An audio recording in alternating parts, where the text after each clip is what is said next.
Hi, I'm Heather from GG Stitching, and today we're going to talk about needles and threads, specifically needles and threads that you're going to use in your sewing machine to piece and quilt your quilt. So those are two different things we're going to be doing, and so your needles and threads would be a little bit different. So we're going to break that down so that you will have general knowledge of what you're going to use. Remember, nothing's ever 100%. You might be doing a special project and you want to use fancy thread. You want it to really show up. You may be working with really dense fabric. So just knowing that you might have to change it up is helpful. If you're needing to troubleshoot, why are my stitches skipping? Why is my thread breaking?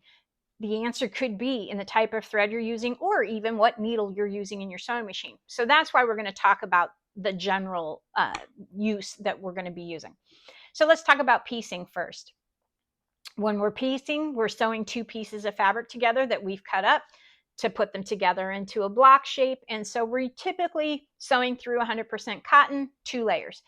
That gives us a little more leeway in what we're using. So if your machine came with ball points and you're using ball points and it's not giving you any fit, it's not causing any runs in your fabrics, that's okay. You can use that. Do I recommend that be your needle of choice? Not really. So I use Schmetz. I've used Oregon and I can't remember the other one, but typically that's just been the easiest for me to get a hold of. And so that's what I use. Works well in my machines. I use either Quilting. They have a Quilting one, Sharps, or Microtex. Microtex is actually my go-to. I like that one. I like how it sews, and they come in different sizes. Okay, so that's your size of your eye that you have. For needles, the smaller the number, so 60/9, 70/10, the smaller the eye of the needle, the finer the thread you're going to be using. If you're using heavier thread and we get towards the quilting side of it, we're going to use larger eyes. Or if you're using denim, that's your 90/14s, your 100/16s. Those have a larger eye, they have a heavier shaft. So those are going to go through those fabrics a lot easier. Whatever needle company you like to use, you can normally go online and they should have a needle guide or size chart that's going to help you know which ones to use if you're not sure, and just to have a good reference point. There are multiple types of needles you can use, but some are just built better for the intention we're using them for. So for Microtex that I was just talking about, they come in all sizes. So it comes in a 60/8, 70/10, 80/12, 90/14, 11, 116, and 110/18. So they go all the way up. They're known for a very slim and accurate point, which is why I like them. I like how it goes there. So it's also slim, means it's going to make a smaller hole. It works with all kinds of fabrics. So that works with polyester silks. It even says there artificial leather, but it also is good for piecing. So that part is listed there. Universals are okay, but I really do prefer the Microtex. The Quilting has a special taper from the shaft to the point that's meant for quilting. That one comes in 75/11 or 90/14. So not as many options, but works well for what we're dealing with. Sharps also have a sharp enough tip that goes through there. So all of those are good for piecing. I like those for piecing. Top stitching is okay. That typically has a larger eye, is meant for the thicker threads. More your decorative thread. So that seems overkill for your piecing. So that's not something that I normally use too much. But it still could be used. If you're going to be doing any decorative stitching with metallic threads, I don't recommend it for beginners, but if you do, there are metallic needles. They have a special shape and eye to help with thread shredding. So that way you end up with less thread breakage. So anything that you might be doing, check out your charts for whatever needle company you're going to use. That is going to help. Quilting. So when you get to where you're going through those multiple layers, once again, they have the ones that are called Quilting or Microtex. The only difference in either one of those then when you get to going through the 3 layers is that you're going to use the larger size.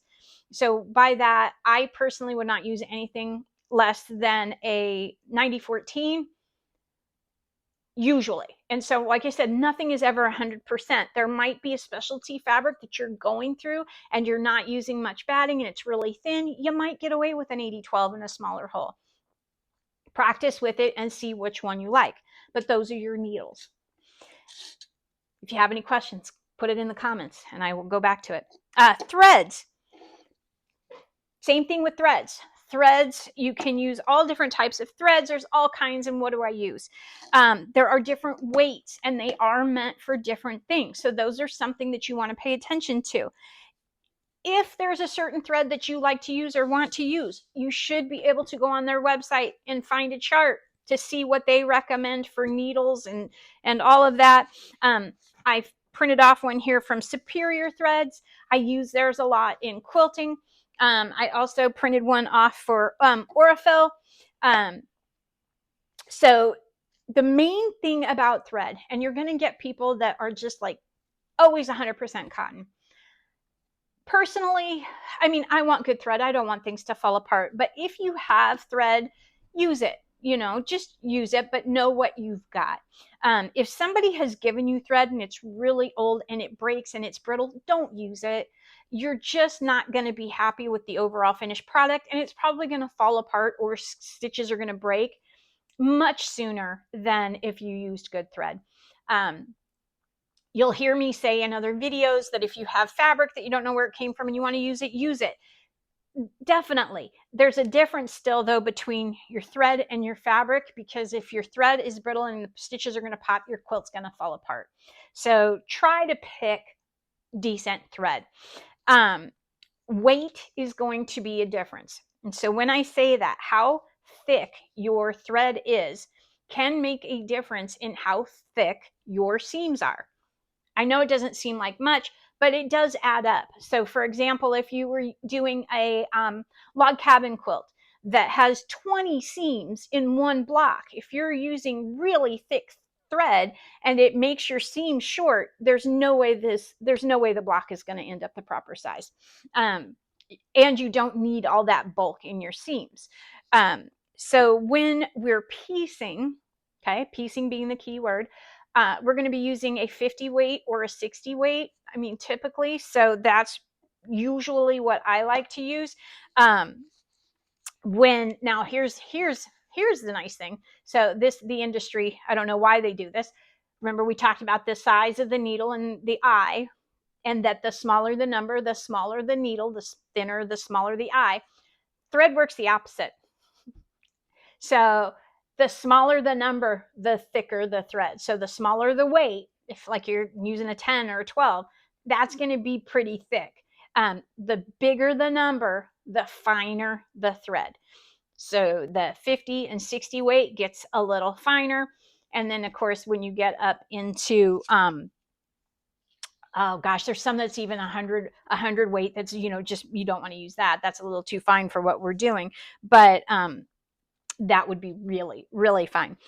When you're quilting and you're using the threads on the top, if you're not doing a heavy, dense quilting, you will use a heavier thread. It's going to show up, and that's when you get to your king tuts and things like that. They're a little heavier weight, usually a 40 weight, usually. So king tut is a 40 weight. Some of the other ones, I would have to have one in front of me and look at it to see what they are. So fine, I use so fine a lot, and that one is a fine weight. So that one is a so fine, comes in a 40 and a 30, I believe, weight. So they're a little heavier than what I'm using for piecing. Okay. Trying to think of what else. Cotton versus polyester. You're going to get some people that say cotton, cotton, cotton. I'm not against that. I mean, I love cotton. I love the natural fibers. If you don't have cotton and you have a polyester thread you're going to use it. Okay. The main thing to know about your polyester threads is they're strong. So they're stronger than your cotton fabric. And a lot of times people will talk about the wear and tear, and basically your polyester thread is almost going to act like a saw and cut through your cotton fibers.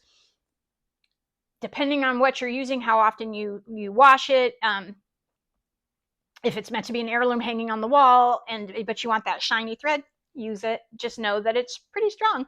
And you just want to make sure that it's color fast. So if you like it because of the pretty color, you want to make sure that it's color fast, especially if you're doing a bright colored thread on a light fabric, and you want to make sure it's not going to bleed. So that is the short version, believe it or not, of needles and threads. We could get into other things because there's other threads. There's, like I said, metallics, there's monofilament, so the clear stuff. When we get to projects that we'll be using that, I'll make another video about that. But if you found this information helpful, please like my video. If you have any questions, please comment. And if you'd like to see more content like this, please subscribe. So this is the next step in what we're getting through for our basics to prepare to get going for quilting. And if you still have questions, please let me know. And thank you so much for watching my video and coming to my channel.